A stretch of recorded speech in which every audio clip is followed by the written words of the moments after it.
Hey everybody, this is the Sliders Review, and I'm here today to talk to you about Orphan, the 2009 psychological horror movie. I don't really think of this as a horror movie. I think of it more like a murder movie, so like a psychological murder crime movie or whatever. But I finally got to see this movie. I talked about last year how I watched Orphan Kill just a few months ago, and I finally got to see this movie. I remember seeing the poster for this back in the day, and I was going to watch it, but decided not to. And I knew this had to be some type of like horror-ish type thing. And I figured the little girl would probably go around killing people because she just looks too disturbed in like the picture. And boy, this is a million times better than that of Orphan Kills. I've said before, when Paramount made Orphan Kill, my main problem is everything felt so rushed. The story felt rushed. The plot felt rushed. The pacing felt rushed. Everything just felt like they were trying to herp and cram it in there because it was during the pandemic and stuff. And it really I couldn't quite understand just like why, you know what I'm saying? Like, how did she fall for the father so quickly? The twist with the whole mom was just funny. The son was just kind of odd. And just the cop and everything just felt so rushed and almost artificial. And maybe you can blame it on Paramount, maybe you can blame it on the pandemic, maybe you blame it on the writer or director, like who knows. It was an entertaining movie, sure, but I just didn't understand why.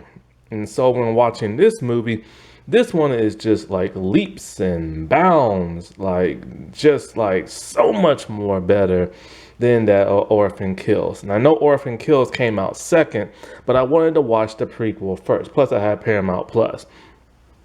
Weird how this one is on HBO Max and the sequel is on Paramount Plus. And oh man, I remember when I added this to my watch list last year to watch.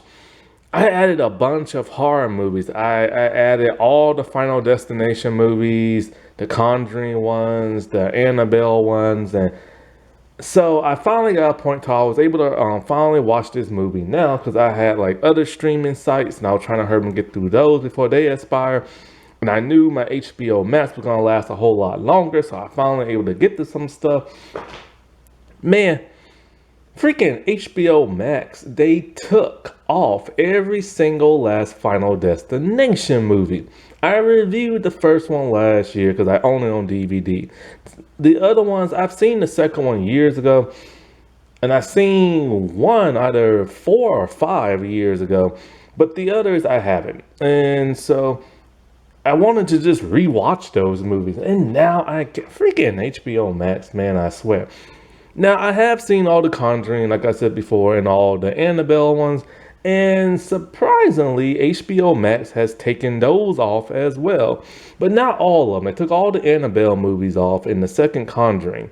And I'm just kind of like, isn't that Warner Brothers like property? Why the heck would HBO Max take that off? Of course, to put it on another streaming site so they can pay HBO Max and all, or Warner Bros. Discovery, and of course we'll have to pay for those other streaming sites. I swear, David Zaslav, man, that man, I can't stand him. I can't stand that man. It's not our fault that buying out Warner Brothers put them in debt, and they're trying to get as much money as like possible. I hate that man so much. Anyway. So, of course, this movie stars that of Isabella Feynman, or Furman, and also Vera Farmiga. I love her so much, dude. Like, I was so happy to see her in this, and also CC Pounder. And so, Vera Farmiga, man, like, she can just act her butt off. This is why I said something was off when she was in Hawkeye. They did not tap into her potential. The actress who played the partially deaf girl Max, I can't pronounce her name. I remember her from one of those Resident Evil movies. She's only been in 3 projects, and that kind of sucks because she has really good facial expressions and stuff. And it's a shame she doesn't get cast in more stuff. She's 22 now, and it's just like, use her. She's really great with facial expression. Jimmy Bennett is in this as well, and I remember him from, what was it? No Ordinary Family, I think it was called. Now the dad, I have no idea who he is. And so this movie was a lot more twisted. It was a lot more darker. It felt a lot more just plain on twisted, man. Like, you can tell just by watching the first couple of minutes, this is not going to be your ordinary family movie. There's something sinister and dark with this movie. Now, I will say that, yeah, it does suck when I watch Orphan first kill first, because now I know that Esther is nutty in the head and she goes around like killing people and stuff. I didn't have that same shock wow factor as everybody else did in 2009 when they discovered, thinking this little girl is not a little girl, but actually a 33 grown woman and everything. And so that does take away. So when watching this movie, I just try to like forget Orphan Kill and just try to be shocked and surprised and, just try to take it in like everybody else did. And it worked and everything, you know what I'm saying? It's like you watch this movie and you see her get like adopted and you hear how well she speaks and how great she paints and how like amazing she is on the piano. And you're just like, wow, you're really impressed with this little girl. Like, she is just so gifted. And then you feel bad for her because she wants to dress differently. She doesn't want to dress like everybody else. She wants to wear her dresses. She wants to wear that little thing around her neck. Or is it like a choke collar or something like that? Why in the world do they call it that for? Anyway, and she's getting picked on by random people at like school. They're just being so mean to her. And you feel sorry for her. Then you feel even worse for her when her adoptive brother is acting like a little punk and everything. But he's jealous because the dad's not paying attention to him. But it is kind of weird how the dad is gravitating towards Esther a whole lot more than the mom is. You would expect the mom to, but not the dad. So that's a little weird, you know what I'm saying? And the mom in the beginning of the movie with the hallucination, she has a miscarriage and everything. And this is something that really affected her to where she wanted to adopt a kid. Now, she has a son named Danny, and she has a daughter who's partially deaf named Max. And her husband are going through a rough spot. Like, years ago, she was an alcoholic, and I think Max went out by like the lake and it was frozen and almost fell in, and and then the wife, something else happened with her. I don't know if she tried to take her own life or not, but the husband, he was a cheater, and they're trying to work on like their marriage and stuff. So it's a bit of a broken like family. And Esther comes in and it makes things better for some and worse for others. It makes it worse for Danny. Like, the kids are picking on him at school, so he picks on her. And it was really adorable to see her like constantly hold Max's hand and do everything with Max until it starts to get a little sinister. Then it's kind of like, what the world? And that's the beauty of the movie. It takes you for that loop. It takes you for that like flipping of the script. It takes you for that shocking wow factor. It's like there is something wrong with this little girl. And it slowly builds up to her creep factor. And yeah, it's a 2 hour and 3 minute runtime, but I'm okay with that. As long as the movie's good and I can like sit down and enjoy it, and that's fine. When it starts to get tedious and people talk way too much about dumb stuff, then I don't care. But everything here just constantly kept me engaged. And also because I knew Esther was messed up in the head from the first Kill movie. And so, like, when she pushes that little girl off the, what's that thing called where kids play jungle something? I don't know. Anyway, the slide and everything. it's like I was wondering like, what the world is she gonna do to this girl. This little girl's just like creeping around because she's looking for Esther, because she's looking to mess with Esther. And so the girl's creeping around, and you know something's coming, but I wasn't expecting that. And in a way, you don't feel too bad because the girl was gonna do something to Esther. But then it's like, it's not only that, but then it's like Sister Abigail, she just whacked the crap out of her with a hammer, and blood was just a spewing. And Max is just looking on, as adorable can be, but like a little frightened, kinda, just kind of like, what the heck is going on? And then she makes Max help her drag the body. That was just beyond a level of a creep factor. Like, because you're not expecting Max to like join in and everything, but she's joining in against her will and being tricked. And like a good, no good groomer, she's cuddling Max and kissing her, talking about, everything's gonna be fine, I love you, and all this other stuff, like tricking her in the head. So when Max is constantly seeing all this bad stuff happen, of course she draws it out. But she keeps completely quiet about it because she's scared, but also she's being manipulated and stuff. Only until Danny is able to find out something. And when he does, he goes looking for the murder weapon and stuff. Only for Esther to like be one step ahead because she's constantly spying on people. And then she tried to set the dude on fire. Like, my God. I was surprised he was able to escape the treehouse, and then she was about to bash his head in with a brick or a giant like rock and everything, because like same way she did with that bird, because he shot that bird with like I think like a BB paint pellet or something like that, and then like she's all like, it's hurting, you have to put it out of his misery, and then she just whacked it with like a giant rock. I'm like, ugh. But then on top of that, then she threatens Danny with like a box cutter to like the throat and made him piss in the bed. And then straight up, oh, something is wrong with this girl and everything. And this was before she tried to set him on fire and everything. And so you knew straight up something's wrong with her and crap. And she gets completely like almost jealous of the mom with the affection of the dad and everything. And it's just like the mom is smart enough to figure out what's going on with the dad's just like an idiot.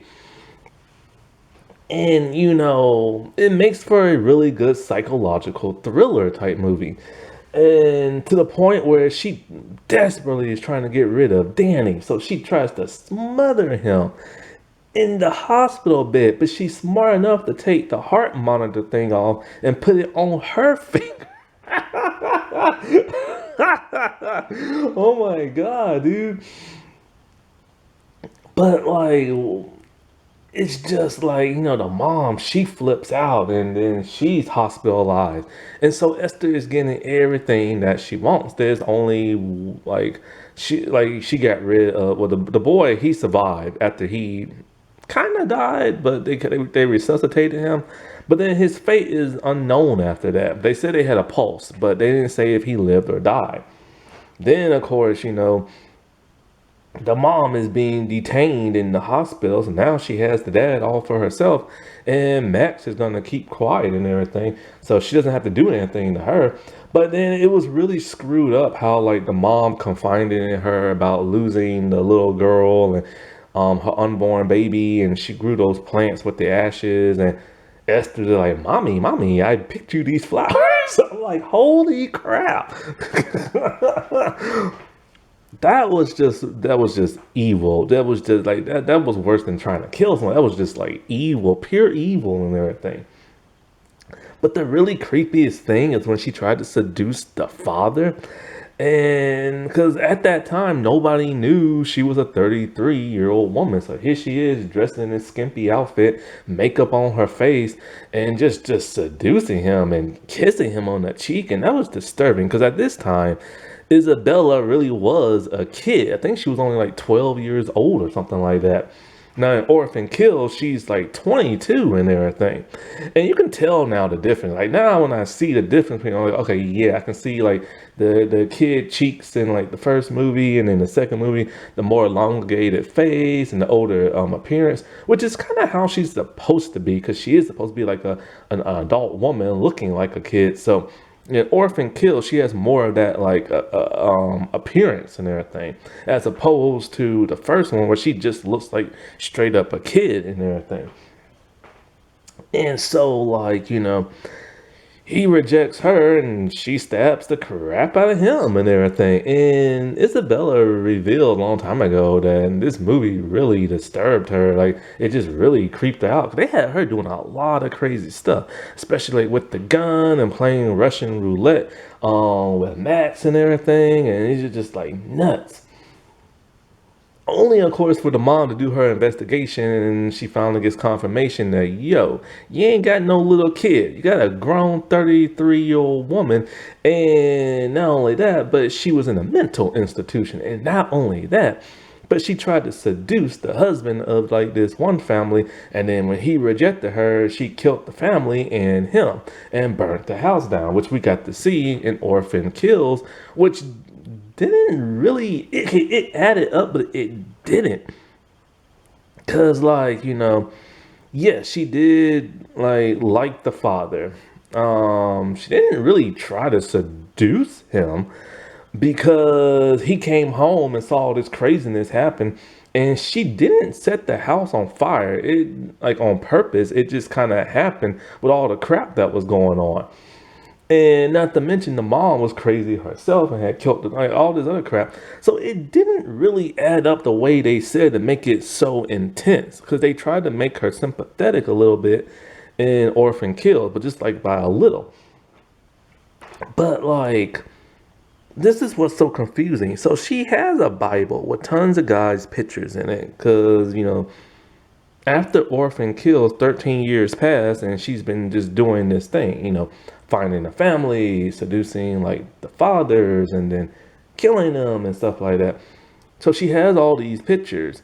Now, the picture they showed of like the man and his family that she tried to seduce, of course, they look completely different now from Orphan Kill, because they got recast.